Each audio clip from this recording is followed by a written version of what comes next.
างคนเฮ็ดในน้อยก็ได้หลายแต่เฮาเฮ็ดสิตายสุดท้ายยังขาดเคินสู้งานหนักทุกวันบ่มานเงินเส้นทางเดินมานแต่ใจลาลอยลอตเตอรี่ก็คือจังซื้อทุกงวดงานบุญงานบวชกินทานกับไปซอยศาสตร์ก่อนเฮ็ดบาปยังไว้น้อคอยวาสนาคือจังมาขี้หายแท้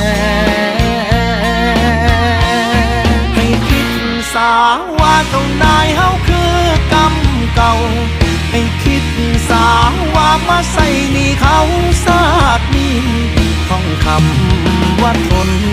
ในทุกนาทีเอามาเป็นยากันความแพ้